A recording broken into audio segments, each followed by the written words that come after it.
લાગો તમે રૂપાળા લાગો છો.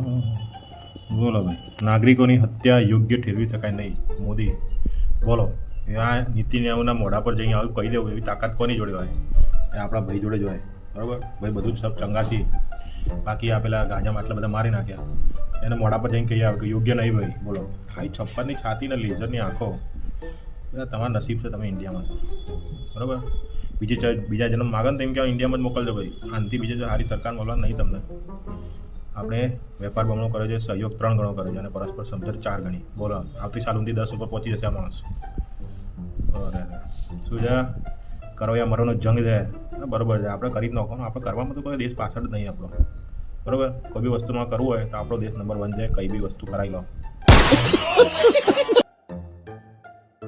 બિહાર સહિત પોસ્ટ વિસ્તારો રામ ભરોસે 5 લાખથી વસ્તી માત્ર 200 જ પોલીસ. બોલો, આ જો કેટલું બધું પોલીસની કમી છે. બરાબર, એક જાહેરાતો પાડો કે સરકારને યાર, કેમ તમે આવું જાહેરાતો નહીં પાડતા ભાઈ?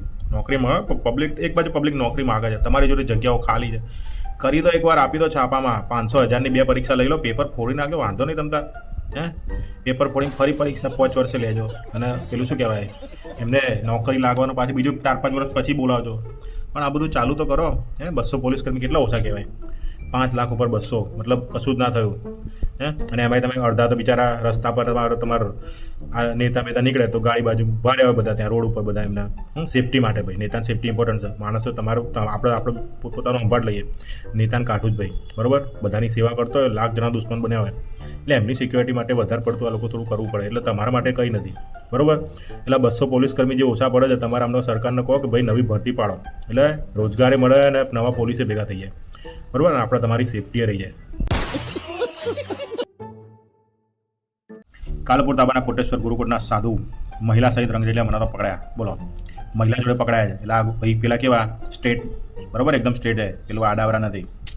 બરાબર, અને કેવું છે ભાઈ, તમે આ સાધુ બન્યા તો થોડી કે સર્ટિફિકેટ લઈ લીધું હોય કે તમારી બધી મનની ઈચ્છાઓ મરી જાય. એમ સાધુ બનવાને તમે એવું કોઈ જોડો જ નહીં કે સાધુ બને મનની ઈચ્છા મરી જાય. આજકાલ તો સાધુ લોકો ભાઈ પેલી BMW ઓડી લઈને ફરે છે. તમારી તાકાત છે સ્પ્લેન્ડરની ઉપર જવાની? વસ્તુ એવી છે. બરાબર, એટલે આમાં શું થાય કે ભાઈ આ લોકો આ બધી કેસેટો તો પહેલાં આવતી હતી, પહેલાં સીડીઓ આવતી હતી, હવે ડાયરેક્ટ વિડીયો, એમ વચ્ચે MMS આવતા હતા. જમાનો થોડો પ્રોગ્રેસિવ થયો તો હવે આ સીધું ડાયરેક્ટ પકડાઈ ગયા છે. બોલો, હવે સીધું એમાં તો એમને શું કરવું? પ્લાનિંગ થોડું કાચું પડ્યું ભાઈનું. બરાબર, આ બધી વસ્તુમાં તમારા જે આગળના સિનિયર હોય એમને પકડો, જરા પગ પકડો કે ગુરુદેવ જરા શીખવાડો કે આ બધામાંથી બચવાનું કઈ રીતે એમ. બરાબર, આ બધી હોટલમાં જઈને આ જલસા કરવું એ કંઈ ભાઈ માણસ છે ભાઈ, જલસા કરવાની ઈચ્છા થાય તો કરી લેવાના. પકડાવું એ ગુનો છે. બરાબર, ના પકડાયા તો 4 જણા આવીને હાર પહેરાવીને ટોકા ચિલ્લા કરશે જે બી માથે કરવાના હોય. બરાબર, પણ આ પકડાશે ને તો પબ્લિક ધોઈ નાખશે એવું આપણું માનવું છે. બરાબર, પણ એવું થવાનું જોઈએ નથી. એટલે તમારે બહુ ચિંતા નહીં કરવાની. બિચારા પકડાયા પણ બિચારા હમણાં જોજો ને માળા મંતર કરીને નીકળી જશે. ભગવાનનો માણસ છે. બરાબર, ચાઉંથી બિચારો રીબાશે.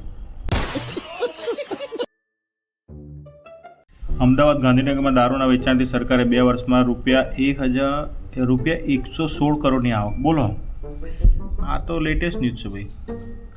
સરકાર વેચી રહી છે, આ ખબર નહીં પડી હતી. ગિફ્ટ સિટી વેચે છે પણ આપણને તો હાલતા નહીં કોઈ.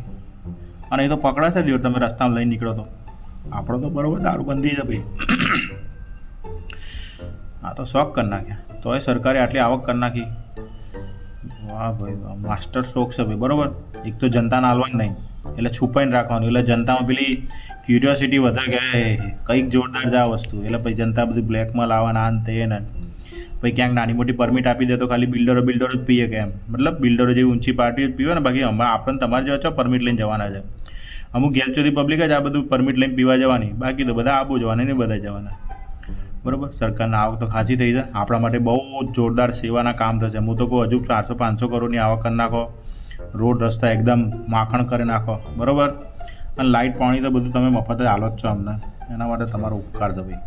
શું વાત છે બોલો, એકદમ સરસ. આપણે 2 દાડાથી કહેતા હતા કે આ જે બધું માલ સામાન આવે છે એનું તમે એક ઓરિજિનલ જગ્યા પકડો એમ કે ક્યાંથી આવે છે.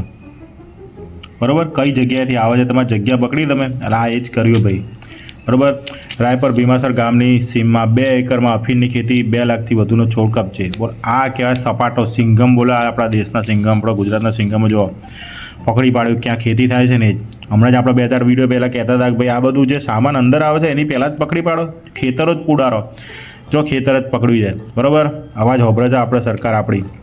બરાબર, અને પોલીસો એકદમ શું કહેવાય સજાગ રહીને કામ કરી રહ્યા છે. બહુ સરસ, સીધું ખેતર જ પકડી પાડો. એટલે આ બધા સિસ્ટમ આ જ થવું જોઈએ. ગજો એમડી જ્યાં બનતું હોય ત્યાં જ પકડો. વેચવા બિચારા એ તો નાના મોટા લબર મુસેલ્યા છે બધા, એ બધા એક બે પડીકી વેચતા હોય. આખું ખેતર ઉડાડો ને તો સીધા કોકની છાતી પર ટ્રેક્ટર ફરી વળે. બરાબર.